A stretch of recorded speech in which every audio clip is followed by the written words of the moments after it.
Welcome to Epilogue Podcast, the show where we discuss some stuff that happened on a different show ages ago which nobody really cares about anymore.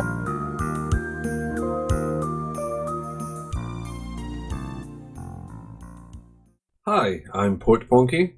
And I'm LeBloc. Today we're discussing Deep Space Nine, Season 3, Episode 25, Facets. The previous hosts of the Dax symbiont are temporarily brought back to life by the DS9 crew. Meanwhile, Nog takes his preliminary tests for his Starfleet application. So, how could Jadzia gain anything from this? She's interacting with memories that are inside of her.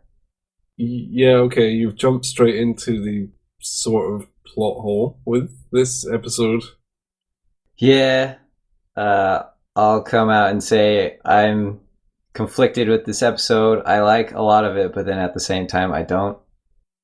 I'd say I liked this one. I remembered it being kind of goofy, so I wasn't expecting much, but I found it kind of interesting. One of the better episodes, I'd say.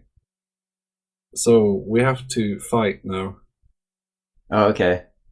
How do we fight? I don't know how to fight. Me neither.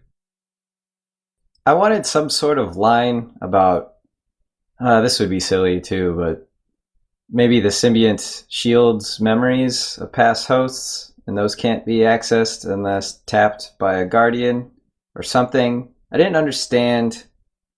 So, for example, Curzon. She would know Curzon was in love with her as soon as she gained the symbiont. She would have access to those memories.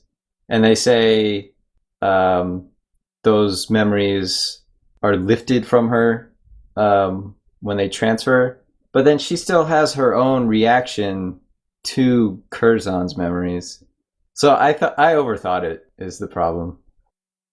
I don't think that's a big overthink, though. It makes very little sense that she doesn't know why Curzon dropped her from the scheme. I mean, they could have fixed it with a line along the lines of symbionts gain memories, but not the true personality, or something like that. Yeah, I wanted the waters muddied a bit, so it would allow for this. Yeah, remembering what they did, but not why, or something. It's just some reason for this whole thing to have a point.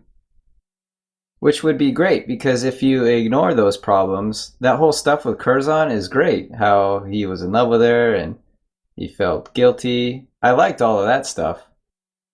It was a good character development. We saw more of Curzon, although he was a bit he was supposed to be larger than life, but he just came across as a drunk, kind of. Yeah, a lively drunk. I think what made me like this episode is the conversation at the end between Odo and Jadzia. There's this unintended consequence where now she knows what it's like to shapeshift, and he knows what it's like to eat and drink and gamble. Yeah, that was neat that they had that unintended enlightenment. It was unintended, but it's just as a core sci-fi concept that is super interesting. They now know what it's like on the other side of the coin. So many times people have said, "Oh, I wonder what my life would be like if I was someone else." And Jadzia now has that, and Odo has that in an extreme manner that would profoundly affect them, I think. Yeah, definitely. At the same time, I don't know really where they were going with this episode. It kind of is a bit all over the place. It doesn't seem to really have much plot. I mean, the end is nice, but they sort of stumbled there. It takes a while to get going. I guess. I mean, I like it, actually, because Star Trek has a problem where it's too formulaic, and in this one, they stumbled about. I don't think it was deliberate, but it means that it wasn't so predictable. I thought it might go into more detail about Duran, but it didn't. And then the whole Curzon thing, it's just sort of here and there. It's more realistic in the sense that it's not intro, middle, end. It really surprised me they didn't go more into the Duran stuff. I think, last episode or 2 episodes ago, we made fun of how she never talks about the murderer inside of her. And then here they bring it up, and then it's just as quickly forgotten. They remembered that he exists, but again, she doesn't seem too fazed by him. To go back to the beginning, I did not expect to see that woman whose name I can't remember now. Lita. Yes, I did not expect to see her again. And apparently Jadzia really trusts her. She's one of the 7. Because Keiko was not available. Or rather, the actress Rosalind Chow was not available. Her defining characteristic so far is that she threw herself at Bashir. I thought she was a one-off. I was surprised to see her again. Well, shame on you for judging her on her chest and not her head, because she actually seems pretty smart. But yes, I completely agree. She seems like a one-off straight away. Yeah, if I were going to guess any character to be a one-off, it would have been her. I was surprised you didn't twig that she wasn't a one-off when I knew her name. Also, in the beginning, when Jadzia proposes to borrow everyone's bodies, it made me laugh that O'Brien is the first person to speak up, because he's seen his body in a dead way. So maybe this is bringing up flashbacks of seeing his dead body. It's kind of a loaded question to say, let me borrow your body for O'Brien. A tiny thing made me laugh, though. He's up for anything, though. He doesn't back down. One thing that annoyed me about that scene is Quark was won over by a quick ear rub, and that's not funny, and it's daft. Why didn't she bribe him? That would have been funny. Just with some petty small amount of latinum, like, oh, I'll give you 1 slip of latinum if you do it. Yeah, there's some latinum for you in it. Yeah, something so pathetic that he'd be like, oh, I'm not doing it for 1 slip of latinum, and then he'd say, no, yeah, okay, well. Because then you can make him look desperate and a bit scummy without having to rub his ears. For far too long. Yeah, I just don't like how he gets convinced by that so easily. It's terrible. I mean, anyone could rob him blind, considering how easily he just gives anything away when you rub his ears. Another thing about that scene. Yes. When the topic of Duran was brought up, Sisko happily volunteered to host a psychopath in his body. The most vital member of the crew. Yeah. And apparently that interaction wasn't monitored, because as soon as he started attacking Jadzia, nothing happened. No one came barging in. Yeah, which is bad because Odo has cameras outside. We've seen before he can see into the holding area from his desk. And he said he would be right outside, so I guess he can't hear very well. Yeah, how useless was his response? If that didn't get his attention, what would? Sounds like someone's being choked. That's probably fine. But Sisko volunteering for that role, I could see that. Yeah, it fits with your headcanon almost too well. Yeah, it really does. He looks excited to have his body borrowed. Yeah, because he might get to kill someone. Oh, yes, I can totally blame it on this guy.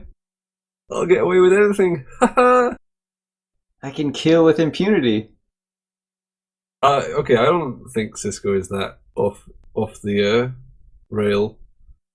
No, he's only semi off the rail. This episode was a good excuse to have the cast try out different characters and play roles outside of what they usually do. Yeah, and it was pretty well done. I would say all of them did a good job. Although Kira's one was weird. Why do you say that? I didn't know what she was going for at first, but then I figured it was like a really old lady. Yeah, that's what I got out of it. But generally, I would say they were all good. We have some good actors here, and it's good that they can showcase some stuff now and again. Hats off to Odo, though. His Curzon was just that little bit extra from Odo that it really felt like a blend of Odo and Curzon. I agree. He deviated just enough to pull that off. So when he's Curzon, he has a nose with finer detail than what he usually has. Yeah, Curzon's a slightly better shapeshifter than Odo is. He also changed clothes without morphing through them. That kind of makes sense, though. As a human, you know exactly what shape your body should be. Ah, yeah. I also interpreted it as Odo being fond of his primitive shape-shifting face, his default face. He's had it for so long now. Why change it? He wouldn't be Odo as he's used to. Yeah, well, he's always trying to live by those humanoid standards. What did you think of the B plot? I like that they are continuing with Nog and his pursuit of joining Starfleet. I've mentioned continuity a bunch of times, so I won't go into that. But the part that bothered me with that plot is that Quark was so easily able to tamper with the exam.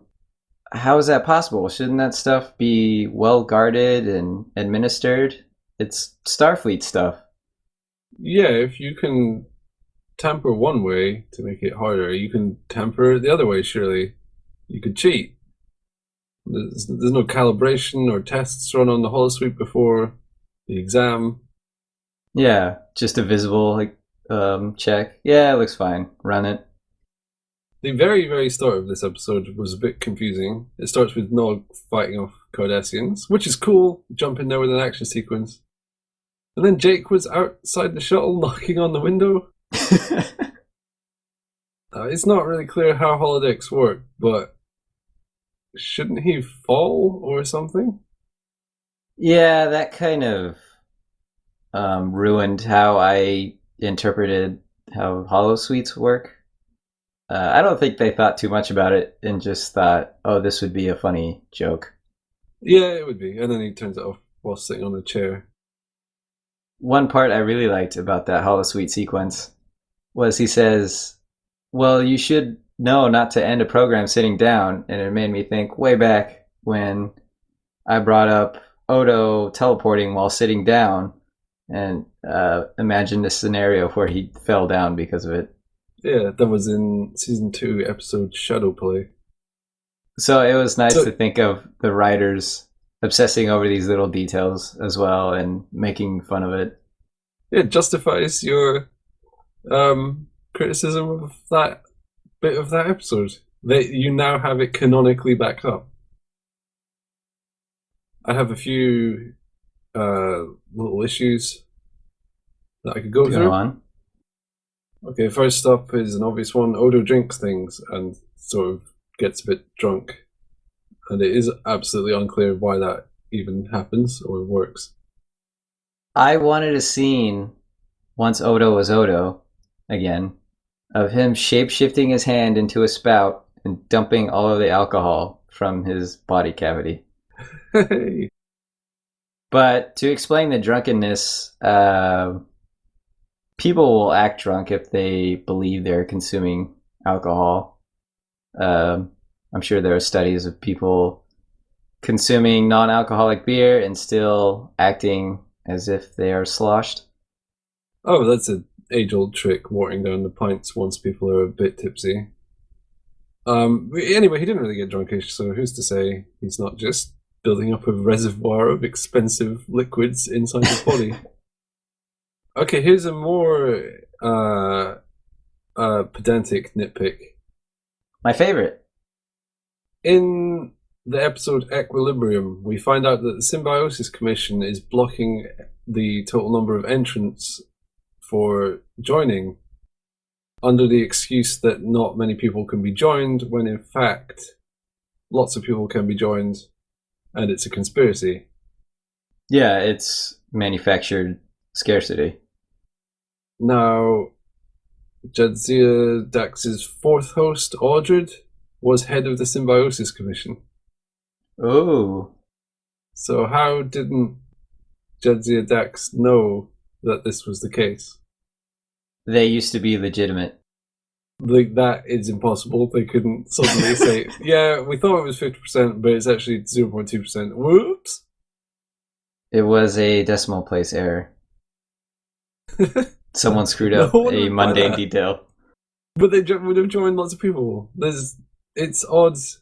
It's just like the "why didn't you know that Curzon loved her" thing. They are very vague with how the memories actually work in this episode. Yeah. Along those same lines, I liked the idea of Jadzia really wanting the respect of someone with whom she would be joined, because I could see that wreaking havoc with your self-esteem. You have the memories of someone that disliked you, but she would already know this once she joined. She wouldn't need to talk to fake Curzon to find this out. Yeah. Well, I don't know. Wishy-washy stuff. There was a blooper as well. Oh? Very subtle. You'd have to be eagle-eyed on the wiki to notice it. During Nog's exam, O'Brien is holding an iPad that says, "Go away." Oh, wow, really? Yes, it's the one from a couple episodes back where Bashir meets Lita and then gives the iPad to Dex. Right, right. Same prop. But he's just holding that out in front of him. You can't read it very clearly, but it's definitely the same one, and it definitely says "go away." Well, we know he's not fond of Ferengi. Wait, do we know that? No, Cardassians. He hates Cardassians. It's Cisco that hates Ferengi more than other people he hates. He's borrowing Cisco's iPad. Well, in theory, Bashir could have left that lying around in Quarks, and O'Brien could have just grabbed it on the way into the holosuite. So yeah, and it's been untouched since then. Yeah, it was only a couple episodes back in Explorers, so maybe it's not a blooper. Maybe it's just a string of coincidences, but it's still not a very nice thing to hold when you're examining someone's skill. Not ideal. During that sequence, something happens. Nog doesn't know what happens. And I thought, Nog, if you want to know something, just ask the computer what it was. Yes. He didn't really seem very good at that test.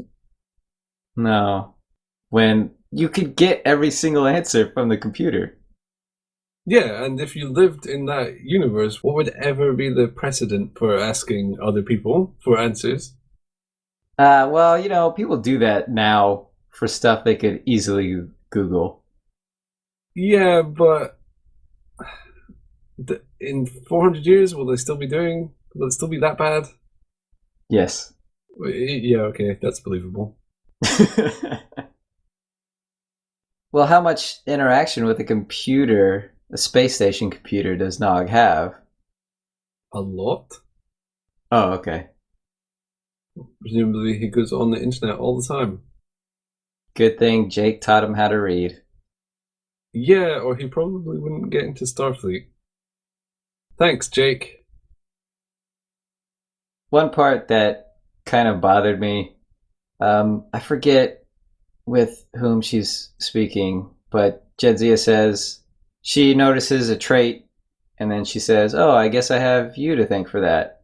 And I thought, well, just because you have common traits doesn't really mean anything. You can arrive at those independently. Oh, it was the arms thing. Yeah, it that's was, what it was.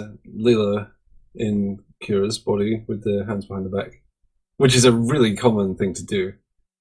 Yeah, it's not a unique thing where, I don't know, you hop in place 3 times every time you enter a room or something. It's not it's not distinct, Yeah.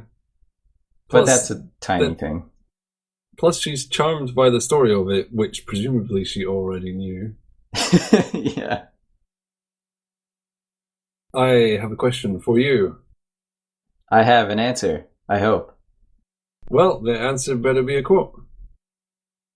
What is a person but a sum of their memories?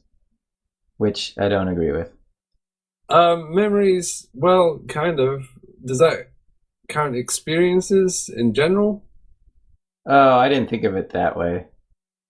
It's not even really clear what a memory is currently. We don't really know the answer to that question particularly well. So is a person a sum of their memories? That's a more interesting question than the ones raised and addressed by this episode. And Dax would be the perfect vessel to analyze it, but I don't feel this episode lived up to the magnitude of that question. If Trills believe in that, then they have severe inequality because some of them are massive piles of memories and others are not allowed to have these massive piles. Yeah, they are granting not immortality, but extreme longevity to some of their population and withholding it from many more. Because she specifically says some, it's not about the quality of the memories, it's about the quantity.